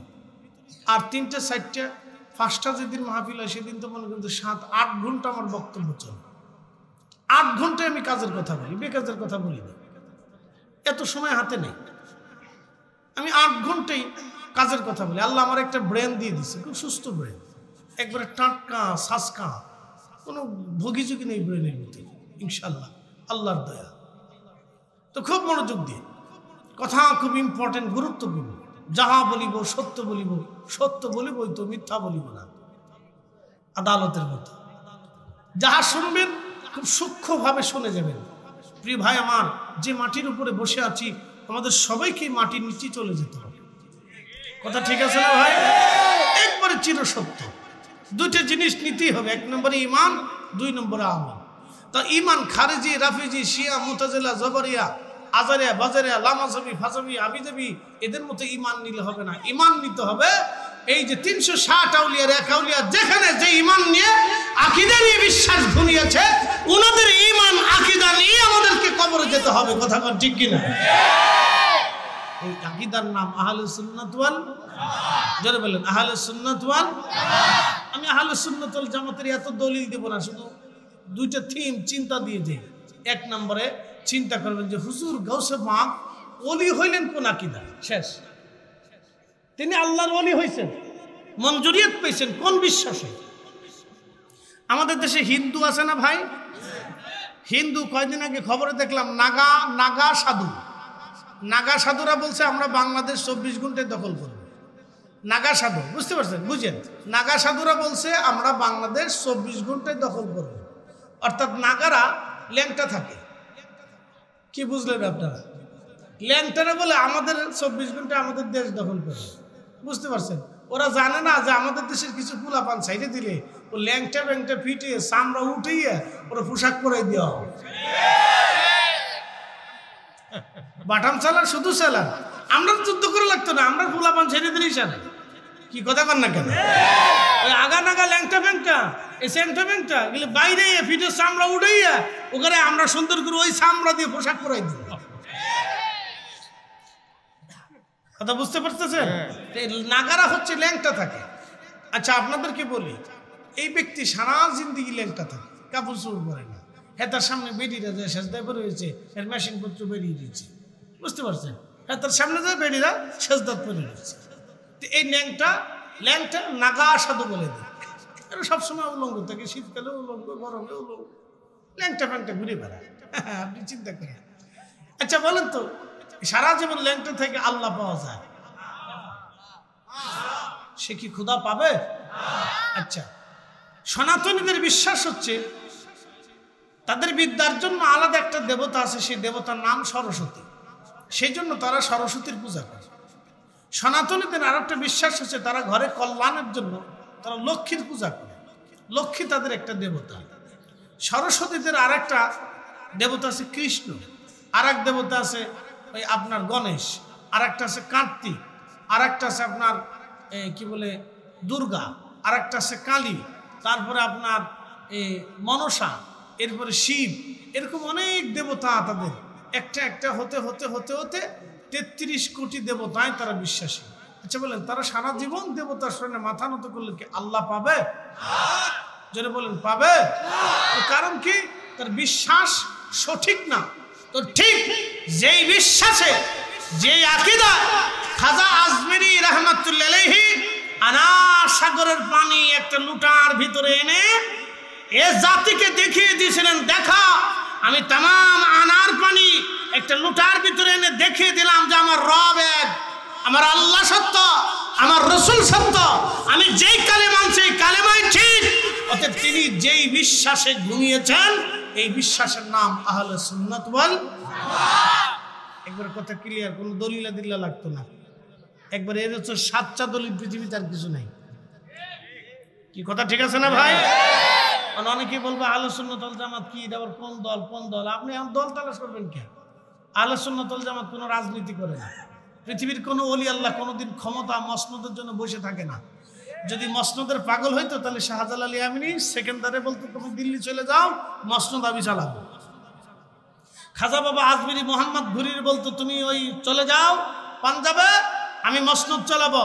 মুজাদ্দিদ আল ফেসানি শের হিন্দি সম্রাট জাহাঙ্গীরকে বলতেন তুমি চলে যাও, আমি দিল্লির মসনদ চালাবো। পৃথিবীর কোন ওলি মসনদের পাগল হতেন না, কারণ তারা জানতেন রাষ্ট্রীয় অর্থের ভিতরে গরিব আর দুঃখী মেহনতি মানুষের রক্ত লেগে থাকে, শ্রমিকের ঘাম লেগে থাকে, আর গরিব দরিদ্রদের আহাজারি লেগে থাকে, মাজলুমের কান্না চোখের পানি লেগে থাকে। এই জন্য পৃথিবীর কোন ওলি কোন রাজ দরবারে রাজ সিংহাসনে কোনোদিন বসে নাই। সোজা ক্লিয়ার মা, বাকি ঝুঁকি নেই আমার কাছে। যারা ক্ষমতা নেবেন নেন গে, ওটা আমাদের চিন্তা না। ক্ষমতা যার দরকার নিয়ে যান গে, ক্ষমতা নিয়ে যাবেন, জনগণ শাসন করবেন, অসুবিধা নেই। এমপি হবেন, চেয়ারম্যান হবেন, মেম্বার হবেন, যা হবেন হবেন, তবে কিয়ামতের ময়দানে রেডি থেকেন খাতাপত্র নিয়ে। হ্যাঁ ভাবতেছেন ছেড়ে দেবে রব্বে কারীম, এত সহজ? খাতাপত্র নিয়ে সব রেডি নিয়ে তারপর কবরে যান। সুলতান, পৃথিবীর বহু সুলতান, আল্লাহু আকবার, খাতা কলম নিয়ে রেডি করে তারপরে যায়। এত সহজ ভাবতেছেন? এই রাষ্ট্রের সম্পদ 1 টাকা যদি আপনার হাত দিয়ে ডান বাম হয়, তাহলে ওই 1 টাকার বিনিময়ে 18 কোটি মানুষের মামলা কিয়ামতের ময়দানে আল্লাহর আদালতে জমা হবে। যার এমপি হওয়ার দরকার আর প্রধানমন্ত্রী হওয়ার দরকার হন গে, আমাদেরও চিন্তা মাথায় নাই। তো ছাতা নিয়ে কিয়ামতের ময়দানে দাঁড়ানোর সময় আমাদের নাই। পৃথিবীর কোনো ওলি এগুলোর জন্য মুখাপেক্ষী ছিল না। যেহেতু কথা আসছে, তো সেক্ষেত্রে একটা ঘটনা আপনাদেরকে শুনি। আমাদের দেশে অনেকে মিলাদ পড়লে সিল্লে পাল্লা করে, আর খুব বেশি চেতে যায়, খুব বেদাতের কাজ করছে, আমরা খুব অপরাধ করছি, খুব গুনার কাজ করে ফেলছি, খুব ভুলের মধ্যে আছি, নানান কিচ্ছে কাহিনী জপতে থাকে, মানে যে তবজি জপতেছে। তো বিশ্ববিখ্যাত মুহাদ্দিস মোল্লা আলী কারি মাক্কি রাহিমাহুল্লাহ একটা ঘটনা লিখছেন আল মাউরিদির ভিতরে। হযরত মোল্লা আলী কারি আল মাউরিদের মধ্যে তিনি একটা ঘটনা লেখেন। এই উপমহাদেশের অন্যতম একজন আল্লাহর ওলি ছিলেন, তার নাম খাজা মাহমুদ বাহাদাবানি নকশবন্দি রহমাতুল্লাহ আলাইহি। খাজা মাহমুদ বাহাদাবানি নকশবন্দি রহমাতুল্লাহ আলাইহি উপমহাদেশের শ্রেষ্ঠতম একজন আল্লাহর ওলি ছিলেন। তখনকার সময় ছিল সম্রাট হুমায়ুন, মুঘল সম্রাট। সম্রাট হুমায়ুন তিনি দাওয়াত করলেন বৈরাম বেগকে, বললেন, বৈরাম, তুমি তো আমার প্রধান উজির, তুমি যে খাজা মাহমুদ বাহাদাবানি নকশবন্দি হুজুরকে দাওয়াত করে আমার দরবারে নিয়ে আসো। হুজুর যদি আমার দরবারের জন্য দোয়া করে দিয়ে যায়, তাহলে আমার কপাল ভালো হবে। মাহমুদ বাহাদাবানি নকশবন্দির দরবারে উজির আজম বৈরাম বেগ যখন চলে গেলেন, বৈরাম বেগ যাওয়ার পরে বৈরাম বেগ হুজুরকে দাওয়াত দিয়ে বলেন, হুজুর, সম্রাট হুমায়ুন তার রাজ দরবারে আপনাকে দাওয়াত করেছেন, আপনি তার দাওয়াতটা দয়া করে কবুল করে নেন। সম্রাট হুমায়ুন দাওয়াত করেছে, এই কথা শোনার পরে খাজা মাহমুদ বাহাদাবানি নকশবন্দি জবাব দিলেন, ও বৈরাম বেগ, কথা শুনে নাও। বৈরাম, আমি মাহমুদ বাহাদাবানি নকশবন্দি দুনিয়ার কোন রাজা বাদশার কাছে রাজ দরবারে আমি দাওয়াত নেই না। একবার জোরে বলা যাবে কি আল্লাহু আকবার? এ বৈরাম, যাও তোমার বাচ্চাকে বলো, দুনিয়ার কোন রাজা বাদশার রাজ দরবারে আমি দাওয়াত নেই না, যাও, চলে যাও। আপনি দেখেছেন তাদের তাকওয়া? শোনেন, যারা জমিনে মিলাদ পড়েছে তাদের তাকওয়া শুনেন, আর যারা জমিনে মিলাদ বন্ধ করতেছে তাদের তাকওয়া বুঝবেন। যারা জমিনে মিলাদ পড়েছে তাদের তাকওয়া বুঝে যাবেন, তাদের তাকওয়া। হযরত খাজা মাহমুদ বাহাদাবানি নকশবন্দি বলে দিলেন, মুজিব, তোমার বাচ্চাকে যা বলো, আমি কোন রাজ দরবারে দাওয়াত নেই না, কোন রাজার দাওয়াত কবুল করি না, কোন রাজ দরবারে খাই না। উজির চলে যায়, বললেন, বাদশা, সর্বনাশ, হুজুর বলে দিয়েছেন হুজুর কোন রাজ দরবারে দাওয়াত নেন না, অতএব হুজুরকে দাওয়াত করা সম্ভব না, তিনি আসবেন না, দোয়া করবেন না বলে দিয়েছেন। বাদশা হুমায়ুনের চিন্তা, যদি হুজুর আমার দরবারে না আসে তাহলে সর্বনাশ, এত বড় একজন আল্লাহর ওলি, তাকে দিয়ে আমার দরবারে দোয়া করাইতে হবে। আগের যুগের রাজা বাদশা যারা ছিলেন তারা ওলি ভক্ত ছিলেন, তারা জানতেন ওলিদের সাথে বেয়াদবি করলে কপালে রাজত্ব বেশি দিন টিকে না। কথা বলে ঠিক কিনা? ওলিদের সাথে যারা বেয়াদবি করে রাজত্ব তাদের বেশি দিন টিকে না, বেশি দিন টিকে না, এটা হাতছাড়া হয়ে যাবেই। পৃথিবীর বহু নজির আমাদের হাতের মধ্যে আছে, বেশি দিন টিকে না। কারণ অলিরা দুনিয়ার রাজত্বের মুখাপেক্ষী না, অলিরা দুনিয়ার রাজত্বের মুখাপেক্ষী না, অলিরা আল্লাহর মুখাপেক্ষী। না যাবে উজির, তুমি যে জিজ্ঞেস করো কোন কাজ করলে হুজুর আমার রাজ দরবারে আসবে বলো। উজির আবার চলে গেলেন। চলে যাওয়ার পরে উজির হুজুরের কাছে যা বলেন, হুজুর আপনি দয়া করে বলেন কি করলে বাদশার দরবারে আপনি যাবেন। বাদশা অনুনয় বিনয়ের সঙ্গে আপনাকে জানিয়েছেন, মেহেরবানি করে আপনি দয়া করে বলে দেন।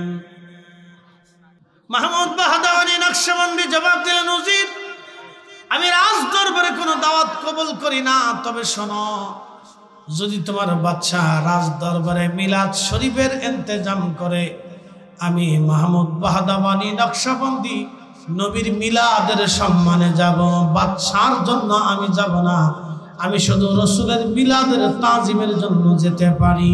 একবার জোরে বলা যাবে কি আল্লাহু আকবার। তেলের গাড়ি তেলে চলে,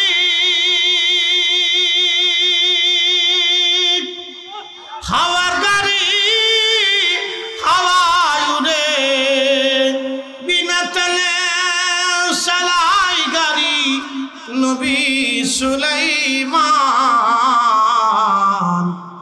আমরা সেই মুসলমান। কথা বলে আমাদের দেশে যারা ইসলামী রাজনীতি করে, আমার দিকে ভালো করে দেখেন, যারা ইসলামী রাজনীতি করে, আমি কোনো রাজনৈতিক দলের নাম বললাম না, সবার কথাই বলতেছি, যারা ইসলামী রাজনীতি করে তাদের চিন্তা চেতনা হযরত ওমর যেইভাবে রাষ্ট্র পরিচালনা করছেন আমরাও সেইভাবেই রাষ্ট্র পরিচালনা করব। উদ্দেশ্য ভালো, খারাপ না। হযরত ওমর যেইভাবে রাষ্ট্র পরিচালনা করছেন আমরা সেইভাবে করব, উদ্দেশ্য ভালো। এখন আমার প্রশ্ন, আল্লাহ আলেমদেরকে দুনিয়াতে কি দায়িত্ব দিছে? আল্লাহ কি আলেমদেরকে দুনিয়াতে দায়িত্ব দিছে দোয়া বন্ধ করার জন্য, কোরআন খতম বন্ধ করার জন্য, জিকির মাহফিল বন্ধ করার জন্য, মিলাদ দোয়া দুরুদ বন্ধ করার জন্য? তা আল্লাহ আলেমদেরকে কি দায়িত্ব দিলেন? আল্লাহ আলেমদেরকে দায়িত্ব দিয়েছেন জমিন থেকে অন্যায়, অবিচার, দুর্নীতি, সুদ, ঘুষ, জেনা, ব্যভিচার, পরকিয়া, হারামি, সারাবি, খারাবি, নাফাকি, মদের কারখানা, বারের হাউস, অন্যায় জুলুম এ জমিন থেকে বিদায় করার জন্য আল্লাহ আলেমদেরকে দায়িত্ব দিয়েছে। কথা বলে ঠিক কিনা? আলেমদের কাজ তো মিলাদ বন্ধ করা না, আলেমদের কাজ তো দোয়া বন্ধ করা না, আলেমদের কাজ তো কোরআন খতম বন্ধ করা না, আলেমদের কাজ তো ফাতিহা বন্ধ করা না, আলেমদের কাজ তো মিলাদুন নবীর মাহফিল বন্ধ করে না, আলেমদের কাজ তো রাসূলের ইশক মুহাব্বতের মাহফিলগুলি বন্ধ করে না, আলেমদের কাজ তো ইসালে সাহেব বন্ধ করে না, আলেমদের কাজ তো কোনো ওলি পীর মাশায়েখের দরবার ভাঙা না। আলেমদের কাজ হচ্ছে এই জমিন থেকে বেইনসাফি দূর করিয়া ইনসাফ প্রতিষ্ঠিত করা। কথা বলেন ঠিক কিনা? এটা হচ্ছে আলেমদের কাজ। আলেম কাজ করে উল্টা। তার কথা ছিল সে পতিতালয় বন্ধ করবে, কিন্তু পারে নাই, সে বন্ধ করছে মিলাদ। তার কথা ছিল সে সুদের কারখানা বন্ধ করবে, সে পারে নাই, সে বন্ধ করছে কোরআন খতম। তার কথা ছিল সে বন্ধ করবে দুর্নীতি, কিন্তু পারে নাই, সে বন্ধ করে দিছে দোয়া। শয়তানে কয় 1400 বছরে যা পারি নাই তা তুমি করে দিছো, অসুবিধা নাই, ভালো কাজই করছো। যেটা বন্ধ করার সেটা পারো না, যেটা করার দরকার না তুমি সেটা করে দিচ্ছ, তো ভালোই তো হয়েছে। তো আমার কাজটাই তুমি আঞ্জাম দিয়ে দিচ্ছ, খারাপ হয় নাই, তুমি আমার দুস্থ। কি কথা কর না কেন? বুঝতে কি অসুবিধা হচ্ছে? বুঝে যাবে। খাজা মাহমুদ বাহাদাওয়ানি নকশবন্দি বললেন, এ বৈরাম, তোমার বাদশাকে বলো যদি মিলাদ শরীফের ইন্তজাম করে তো আমি রসুলের মিলাদের সম্মানে যাব, নতুবা অন্য কোনো উদ্দেশ্যে যাব না। বাদশা হুমায়ুন রাজ দরবারে বিরাট ইন্তজামে মিলাদের ইন্তজাম করলেন। তিনি মিলাদের ইন্তজাম করার পরে মাহমুদ বাহাদাওয়ানি নকশবন্দি রহমাতুল্লাহ আলাইহি রাজ দরবারে গেলেন। যাওয়ার পরে সম্রাট হুমায়ুন নিজে পানি ঢেলে হুজুরে ওযু করাইলেন এবং নিজে হাতে পা ধুয়াই দিলেন। একসাথে বলবেন না মারহাবা। ওলিদের মর্যাদা বুঝছেন যে বাদশাহ, মুঘল সাম্রাজ্যের বাদশাহ নিজে হাতে হুজুরের পা ধুয়াই দেয়।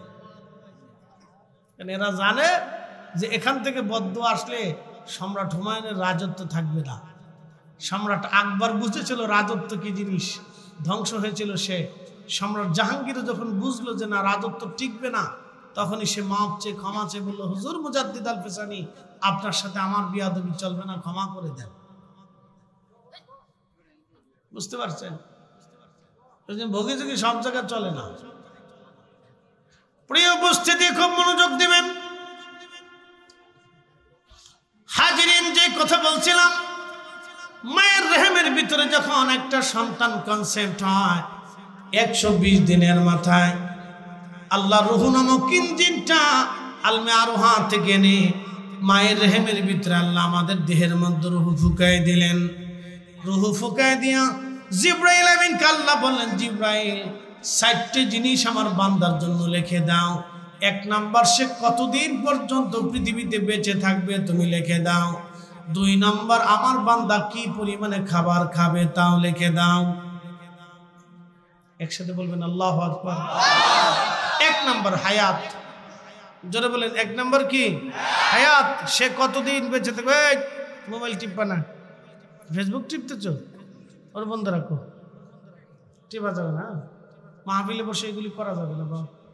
অনেকে আছে, কালকে এক নেতা আইছে মাহফিলে, নাটকে, ওদিকে নেতা ফেতা বেশি এসছে, এই আমার পাশে বই মোবাইল এমন টিপা টিপতেছে, মন চাইতে তো কানা ধরে নেতারা থাপড় দিয়ে বের করে দিবে। মাহফিলে আইসো, এমন একটা ক্যাপ পরিয়েছে, মাথায় একটা ক্যাপ পরিয়েছে, জিন্সের প্যান্ট ট্যান্ট পরে এমন বাউ দিয়ে এসে যে বিরাট বড় বুজুর্গ।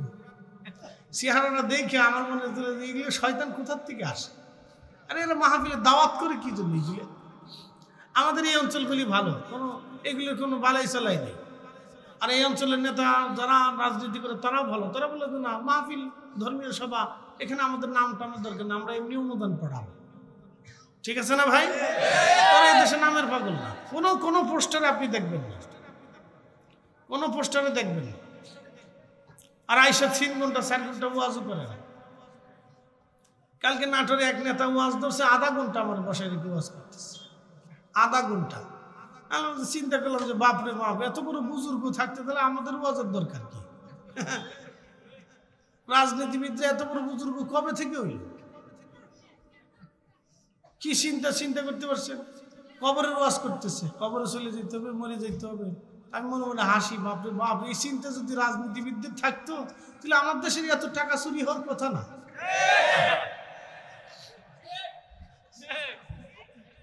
কথা খারাপ বেশি ভাই?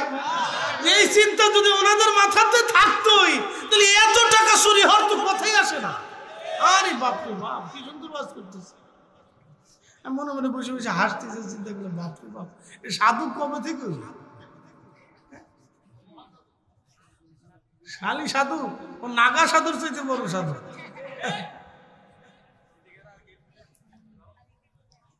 তো প্রিয় উপস্থিতি, এগুলো দুঃখজনক কথা আর কি বার বলবো।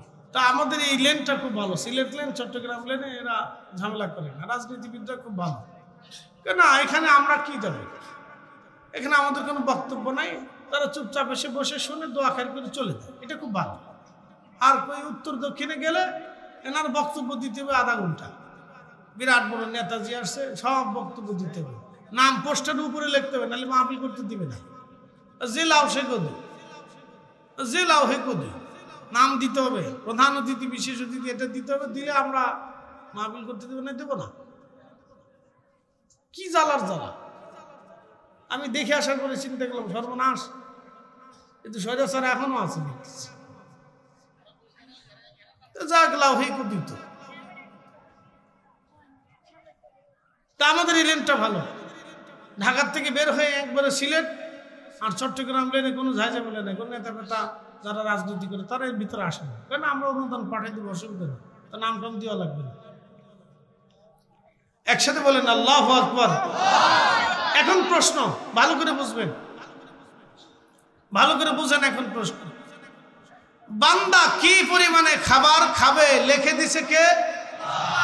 একসাথে বলেন জোরে বলেন, আরো জোরে। ব্যাংকে 1000 কোটি টাকা থাকবে কিন্তু খেতে পারবেন না। বিশ্বাস করেন? করেননি? করেন। যদি করে থাকে তাহলে জীবনেও কোনোদিন সুদ খাবেন না। আল্লাহ কবুল করুন, বলেন আমিন। যদি বিশ্বাস করে থাকেন, ইয়াকিন থাকে যে হ্যাঁ আমার রব আমার জন্য যেটা নির্ধারিত করছে, একটা ভাতের দানা পৃথিবীর যেখান থেকে হোক আল্লাহ আমাকে সেখানে আমার খাবার সামনে নিয়ে আসবে, যদি বিশ্বাস করে থাকেন তাহলে জীবনেও কোনোদিন অবৈধভাবে সম্পদ রুটি রুজি করবেন না। মনে থাকবে? না না, হাত উঁচা করে বলেন থাকবে ইনশাআল্লাহ। নারে তাকবীর, নারে রিসালাত, আহলে সুন্নাত ওয়াল জামাত। আল্লাহ কবুল করুক, বলেন আমিন। আচ্ছা বলেন, ওযু ছাড়া নামাজ হয়? হ্যাঁ, আপনারা চিন্তা করলেন যে ফরিদি হুজুরের আজকে ওয়াজ বোঝা যায়? বোঝা যায়নি? বোঝা যায়নি? যায়নি? হ্যাঁ ঠিক আছে। আমার এক গ্রুপ আছে আর কি, দুইটা আছে আর কি, ঢাকার এক গ্রুপ আর নরসিংদীর এক গ্রুপ। ভালো, এরা থাকলে মনটা খুব ভালো লাগে, শান্তি পায়, মজা লাগে, তো খুব মনোযোগ দিন।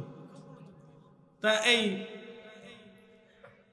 যে কথা বলছিলাম, কোনটা বলছিলাম বলেন তো? হায়াত, হায়াত এবং রিজিক, এই দুইটা জিনিস আল্লাহ লিখে দিলেন। তো বলছিলাম যে আমরা যদি বিশ্বাস করি তাহলে জীবনেও কোনোদিন অবৈধভাবে সম্পদ রুটি রুজির চিন্তা কখনো মাথায় আনবো আল্লাহ যতদিন বাঁচায় রাখে। আল্লাহ কবুল করুন, বলে না আমিন। 3 নাম্বার ইজ্জত। 4র্থ নাম্বার আপনি জান্নাতি নাকি জাহান্নামী। বলবেন এটা কি বললেন? জান্নাতি নাকি জাহান্নামী আল্লাহ নির্ধারিত করে দেন? হ্যাঁ করে দেন। করে দেওয়ার কারণেই আল্লাহ আপনাকে পছন্দ করে জান্নাতের বাগানে ঢুকাই দিচ্ছে। একসাথে বলবেন আল্লাহু আকবার। এই জন্য যারা ভিতরে আসে এটা সাজায়, এটা আল্লাহর দয়া। একসাথে বলেন কার দয়া? এই মাদ্রাসা মসজিদগুলি যারা নিরূপণ করে তৈরি করে খেদমত করে, দয়া কার? আল্লাহর দয়া। আল্লাহ আপনাকে জান্নাতি বানাবে বিধায় জান্নাতের বাগান আল্লাহ আপনাকে নিয়ে আসে। প্রিয় ভাই আমার, খুব মনোযোগ দিবেন। হাজিরিন, আল্লাহ রাব্বুল আলামিন নির্ধারিত করে দেন আমার বান্দা কি খাবে, কি পরিমাণ রিজিক। এই জন্য জীবনে কোনোদিন যতদিন বেঁচে থাকবেন সাবধান করে বলে দিয়ে গেলাম, অন্যায় অবৈধভাবে সম্পদ রুটি রুজি করবেন না। চিন্তা করলেন ফরিদি হুজুরের ওয়াজ শুনলাম, আজকে সারা রাত্র রিয়াজনগর কেন্দ্রীয় জামে মসজিদে নামাজ পড়ব। সারা রাত্র নামাজের জন্য আপনি মসজিদের মধ্যে চলে গেলেন, যাওয়ার পরে সারা রাত্র নামাজ পড়লেন। ফরিদি হুজুরের পাগড়ির চেয়ে সুন্দর পাগড়ি মাথায় দিলেন, সুন্দর জুব্বা গায়ে দিয়ে সেন্ট লাগাই আতর লাগাইয়া আপনি মসজিদে সারা রাত্র দাঁড়ায় দাঁড়ায় নামাজ পড়লেন, কিন্তু আপনার ওযু নাই, আপনার নামাজ হবে না। ওযুবিহীন যেমন নামাজ হয় না, হালাল খাবার ব্যতীত ইবাদত কবুল হয় না। বলে দিয়ে দেন, ভালো করে বুঝবেন। হালাল খাবার ব্যতীত ইবাদত কবুল হয় না। রোজা আসতেছে সামনে, এখন রজব মাস। কি মাস? রজব, তারপরে শাবান, তারপরে রমজান, হাতে মাত্র 2 মাস আছে। রমজানে রোজা রাখতে গেলেন, সেহরি খাওয়ার সময় শুয়োরের গোশত দিয়ে সেহরি খাইলেন, সারা দিন রোজা রাখলেন, হবে? কেন? একসাথে বলে, আরো জোরে। তো শুয়োরের গোশত হারাম, তাহলে সুদের টাকার গরুর গোশত কি হালাল? ওটাও তো হারাম। তাহলে ওটা দিয়ে খেয়ে রোজা রাখলে তারপরে রোজা? ঘুষের টাকার ছাগলের গোশত হালাল না হারাম? তো শুয়োরের গোশত যেমন হারাম, ওটাও তেমনই হারাম। ওটা দিয়ে খেয়ে রোজা রাখলে, ইফতার করলে রোজা হবে না। কথা ঠিক আছে না ভাই? ইবাদত কবুলিয়তের প্রধান শর্ত হচ্ছে হালাল খাবার। এটা সারা জীবন নলেজে রাখবেন। সারা জীবন নলেজে রাখবেন, সারা জিন্দিগি মাথার মগজের ভিতরে ঢুকিয়ে রাখবেন। কম খাবেন, আলু ভর্তা দিয়ে খাবেন, ডাল ভাত দিয়ে খাবেন, কম খাবেন, বেশি খাওয়ার চিন্তার দরকার নাই। কম খান, হালাল টাকা, অল্প খান কিন্তু বিশুদ্ধ টাকা। ভেজাল জিনিস, ফরমালিন মুক্ত যুক্ত এগুলি খেয়ে কোনো লাভ নেই। একবার হালাল টাকা সারা জীবন মাথার ভিতরে ঢুকিয়ে রাখবেন। জিয়া রাব্বি, জীবনের শেষ সময় পর্যন্ত তুমি আমাকে হালাল খাওয়াও আল্লাহ, বিশুদ্ধ খাবার খাওয়াও আল্লাহ। পাক, আল্লাহ পাক সারা কবুল করে। আল্লাহ পবিত্র, আল্লাহ পাক সারা কবুল করে না। আমার রসুল পাক, রসুল পবিত্র সারা কবুল করে না। এই জন্য যে বেটা গোসল করে না, পেশাব করে পানি লয় না, কোনটা মোষ কোনটা দাড়ি কিছু সে জানে না, আবার নাম দিছে সাহসুবি, সে জীবনে কোনোদিন সাহসুবি হতে পারে না। এটা সাহস শয়তান। এই সমস্ত শয়তান মরে যাওয়ার পরে এই কবরের উপরে একটা গম্বুজ বানাই দিয়ে মাজার, অমুক ফকির শাহ অমুক ফকির শাহ, এগুলি বাইরে সোজা করার দরকার। কথা বলেন ঠিক কিনা? সুন্নিয়তকে কলঙ্কিত করে দিছি। ফকির একটা মরে গেছে, সারা জীবন তাবিজ কবজ করছে, ও তাবিজ কবজ করতো কুফরি কালাম দিয়ে। এই কোন মুসলমান যদি কুফরি কালাম করে, ও মুসলমান থাকে না, ও কাফের হয়ে যায়। ওর জানাজা দেওয়া ঠিক না, ওর কবর দেওয়া ঠিক না। কথা কর না কেন? ও মুসলমান থাকে না। কোন মুসলমান ফকির যদি কুফরি কালাম করে, সে আর মুসলমান থাকে না, ও কাফের হয়ে যায়। একটা কথা মনে রাখবেন, আল্লাহ পাক, রসুল পাক, আল্লাহ পাক ছাড়া, রসুল পাক ছাড়া কখনো কবুল করে না। প্রিয় রিয়াজনগরবাসী, খুবই মনোযোগের সাথে কথাগুলি শুনে যাবেন। আজ যেই কথাগুলি বললাম এগুলি কাজের কথা, মনোযোগের সাথে কথাগুলি আমলে পরিণত করবেন। আল্লাহ তৌফিক দিক, সকলে বলেন আমিন। একদিন মাটির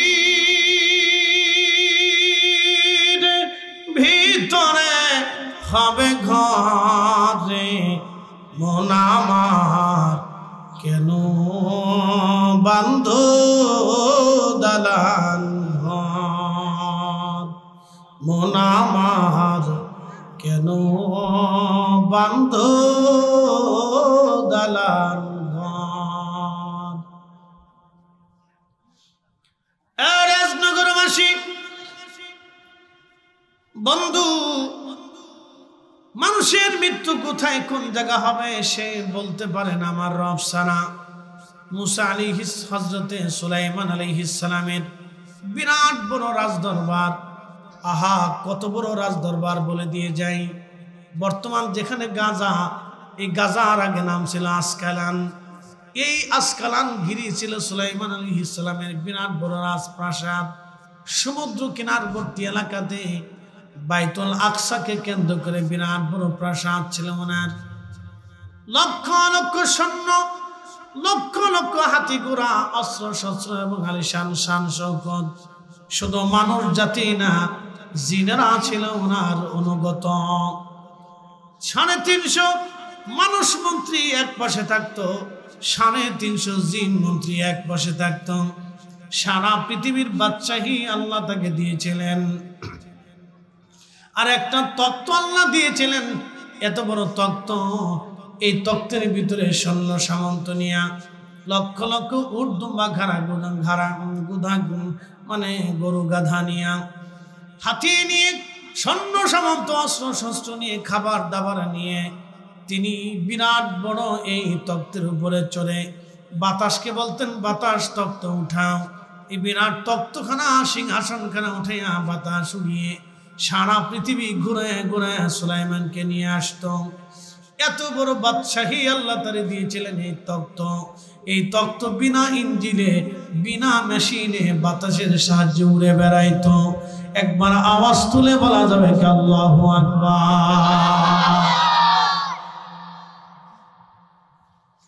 রাজদরবারে একদিন বসে আছে সুলাইমান আলাইহিস সালাম।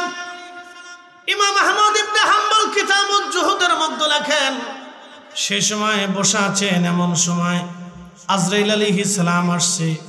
আজরাইল আলাইহিস সালাম এসে রাজদরবারে ঢুকে একটা যুবকের দিকে তীক্ষ্ণ নজরে তাকানো আছেন, একেবারে তীক্ষ্ণ নজর। তো যুবকের ভয় ভয় লাগতেছিল। আজরাইল চলে গেলেন। যুবকটা হুজুর সুলাইমান আলাইহিস সালামকে বলতেছিলেন, আল্লাহর নবী আমাকে এই মুহূর্তে বাতাসের সাহায্যে হিন্দে পাঠিয়ে দেন। বলে বেটা হিন্দে তুমি কি করবা? বলে হুজুর না, এখনই আপনি হিন্দে আমাকে পাঠিয়ে দেন। যুবকটা হিন্দে যাওয়ার জন্য তাড়না করতে লাগলো। যুবক হিন্দে যাওয়ার জন্য তাড়না করতে লাগলো। সুলাইমান আলাইহিস সালাম বললেন, যুবক তাহলে তোমাকে হিন্দে পাঠাচ্ছি। বর্তমান যেটা হিন্দুস্তান, এটার আগে নাম ছিল হিন্দ। হিন্দু কোনো ধর্ম না, সনাতন হচ্ছে ধর্মের নাম। হিন্দ হচ্ছে এই অঞ্চলের নাম। এই অঞ্চলকে আগে হিন্দ বলা হতো প্রাচীনকালে। বুঝতে পারতেছেন, কিতাব জুহুদে হাদিসে এইভাবে আসছে। যুবক বলতেছে আমাকে হিন্দে পাঠান। তো সুলাইমান বললেন হিন্দে কি করবে? বলে হুজুর আমাকে হিন্দে যেতেই হবে। তো বাতাস দিয়ে তাকে হিন্দে পাঠানো হবে। তো আজরাইল আলাইহিস সালাম হিন্দে তার জান কবজ করলেন। একসাথে বলবেন আল্লাহু আকবার।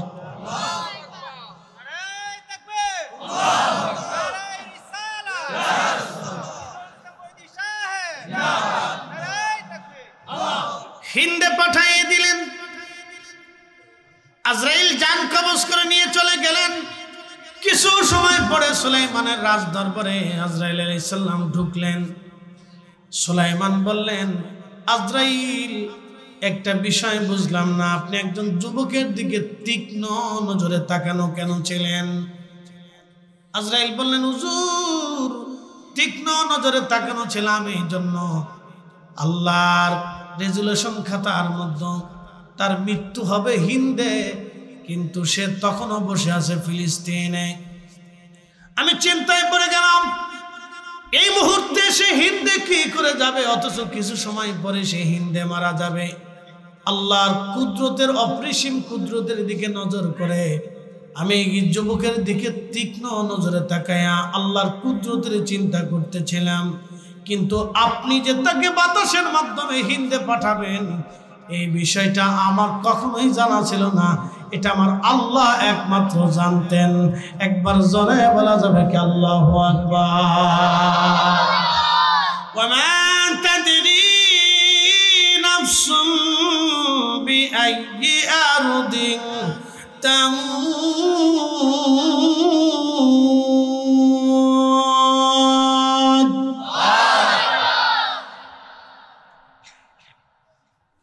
বান্দা কোথায়, কোন জায়গায়, কোন হালতে, কোন জায়গায়, কোন অবস্থায়, কখন মারা যাবে আল্লাহ ছাড়া কেউ জানে না, কেউ জানে না, কেউ জানে না, কেউ জানে না।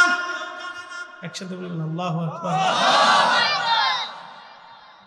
আমার এক ভাই লেখছেন যে হুজুর আমাদের এলাকার মানুষ রিসালাত বুঝে না। এবার আসেন রিসালাতটা একটু বুঝাই। সারা রাত দলিল আমি বুঝাইনি, আমার বুঝের ধরনটা ভিন্ন রকম। খুব মনোযোগ দিয়ে 5 মিনিট। ওমা তাদরি মুরব্বি কই যায়, এটা কইলেও তো জ্বালা না। এসব কোনটার ভিতরে শেষ কুত্তার ভিতরে লাগাই দিই। ফাজিল বলা মানে টিকটকে কুত্তার ভিতরে মুরব্বি লাগাই দিচ্ছি। চিন্তা করে কই যাইতাম।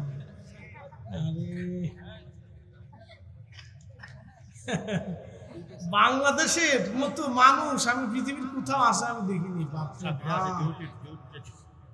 আচ্ছা যা হোক না, ওই মানে ফেসবুকে ইউটিউবে যে পরিমাণে মানুষ, বাপরে বাপ, এর এত সময় কই পায়, কেমনে পায় আমি জানি না। তথা খুব মনোযোগ দিয়ে রিসালাতটা কি আমি আপনাকে এই আয়াত থেকে বুঝিয়ে দিচ্ছি। ওমা তাদরি নাফসুন বিআইয়ি আরদিন তামুত। শোনেন, মানুষ কোথায়, কোন জায়গা, কি হালতে, কেমনে মারা যাবে আল্লাহ ছাড়া কেউ জানে না। সহিহ বুখারীর কিতাবুল মাগাজিতে হাদিস এসেছে, হযরত আব্দুল্লাহ ইবনে মাসউদ রাদিয়াল্লাহু আনহু বলেন, নবীজি বদরের যুদ্ধের ময়দানে যুদ্ধ লাগার আগের দিনে আমাকে সাথে নিয়ে বদরের প্রান্তরে গেলেন। যাওয়ার পরে নবীজি হাত দিয়ে দেখাইলেন, এইখানে আগামীকাল আবু জেহেল মরে থাকবে, এইখানে উতবা মরে থাকবে, ওইখানে সাইবা মরে থাকবে, ওইখানে উতবা মরে থাকবে। একসাথে বলবেন আল্লাহু আকবার জোরে। আল্লাহ ছাড়া কেউ জানে না, তো রসুল কেমনে জানে? এটার নাম রেসালাত। এটার নাম কি? জোরে বলেন। উনি নবী। জোরে বলেন উনি কি? নবী শব্দের অর্থ গায়েবকে খবর দেন বলা, যিনি অদৃশ্যের সংবাদ দেন তাকে নবী বলা হয়। একসাথে বলবেন আল্লাহু আকবার। যারা রেসালাত বুঝেন না তারা এখান থেকে রেসালাত বুঝে যান। উনি নবী। জোরে বলেন উনি কি? আরো জোরে বলেন উনি কি? এটাই রেসালাত। আব্দুল্লাহ ইবনে মাসউদ বলেন, আমি চিন্তায় পড়ে গেলাম যে আবু জেহেল মারা যাবে, রাসূল আঙ্গুল দিয়ে বলে দিলেন এইখানে মরে থাকবে।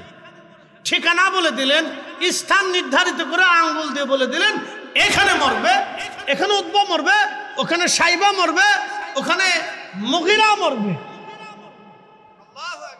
জোরে জোরে জোরে জোরে জোরে রাসূল বলে দিলেন। আব্দুল্লাহ ইবনে মাসউদ বললেন, আমি যুদ্ধ করতেছি আর তাকে তাকিয়ে আছি যে ওরা তো মরবে, রাসূল যে বলছে এটা তো সত্য। কি কথা ঠিক আছে না ভাই? কারি কোরআন তেলাওয়াতের পরে দুইটা শব্দ উচ্চারণ করে, সুন্নিরা পড়ে, নজদিরা পড়তে চায় না। লা হাওলা ওয়ালা কুওয়াতা ইল্লা বিল্লাহ। আমরা সুন্নিরা পড়ি। সাদাকাল্লাহুল মাওলানাল আযীম। আল্লাহ সত্য বলেছে। একসাথে বলেন, কে সত্য বলেছে? আল্লাহ। এরপরে আরবার বলি, ওয়া সাদাকা রাসূলুহুন নাবিয়্যুল হাবিবুল কারীম। রাসূল সত্য বলেছে। একসাথে বলবেন আল্লাহু আকবার। আমরা সুন্নিরা তেলাওয়াতের পরে দুইটা শব্দই বলি যে আল্লাহ বলেছে সত্য, রাসূলও সত্য বলেছে। কিন্তু আমাদের দেশের আরেক ভাইরা রাসূল সত্য বলেছে, সাদাকাল্লাহুল ওয়া সাদাকা রাসূলুহুন নাবিয়্যুল হাবিবুল কারীম, এই শব্দটা বলতে ওনাদের খুব লজ্জা করে, বিরাট কষ্ট পায়। ওরা মনে হয় যে একবারে বউ বেরিয়ে গেছে। হ্যাঁ, খুব কষ্ট। কে ভাই এত কষ্ট কেমনে পাও? আজান তো আর আমরা সুন্নিরা লিখি নাই, আজান তো আসমান থেকে আরশেওয়ালা পাঠিয়েছে। আশহাদু আল্লা ইলাহা ইল্লাল্লাহ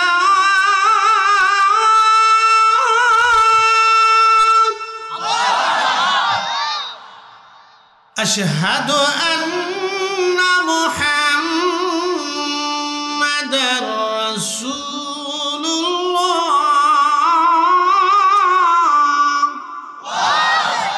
আল্লাহর পরে নবীর নাম আমরা লাগাইছি? আমরা লাগাইছি?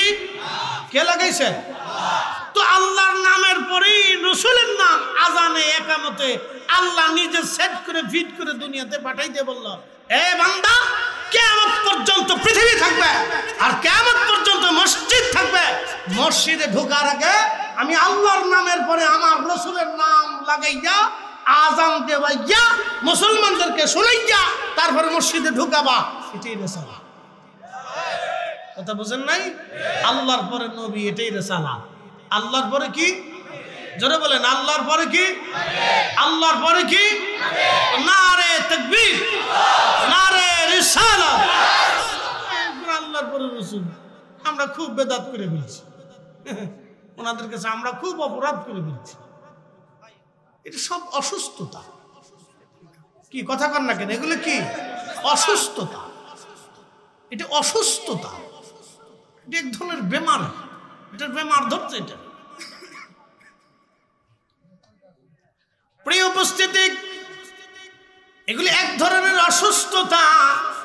প্রিয় বাবাজি আমার, কিয়ামত পর্যন্ত আজান থাকবে, আজান আমার রাসূলের নাম উচ্চারিত হবে। আমি লিখে দেই নাই, আসমান থেকে আল্লাহ লিখে পাঠিয়ে দিয়েছেন। অতএব এটার নামে রিসালাত। প্রথমটা তাওহীদ, তারপরেরটা রিসালাত।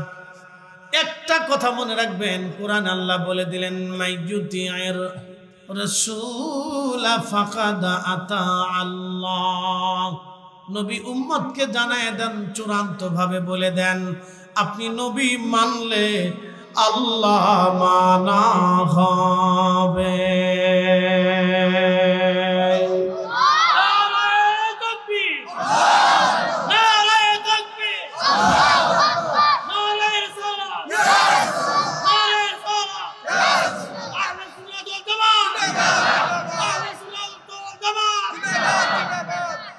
নবী মানলে আল্লাহ মানা হয়, ফয়সালা কার?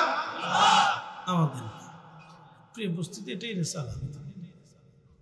রেসালাত যে বুঝে না, আমি বুঝবো, সে আসলে দিন দুনিয়া কিছু বসে শুধু বোঝার দরকার। ভাইরে, এটা তো ঝগড়া না, বলেন কি কথা বলেন? হাসর কায়েম হবে না? কায়েম হওয়ার পরে হাসরের ময়দানে আপনার জন্য তাড়না কি করবে? বাবা মা আত্মীয় স্বজন সব তো ভুলে যাবে, তো আপনার জন্য তাড়না করবে কে? কান্না করবে কে? তিনি আমাদের রাসূল। কথা বলেন ঠিক কিনা? এটা রিসালাত। তিনি রাসূল। আসা আইয়াবাসাকা মাকামান মাহমুদা।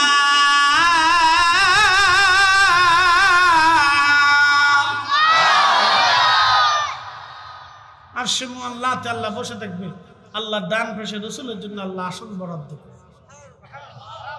সর্বোচ্চ মাকাম, মাকামান মাহমুদা, এর উপরে কোনো মাকাম হবে না, এর উপরে কোনো মাকাম হবে না।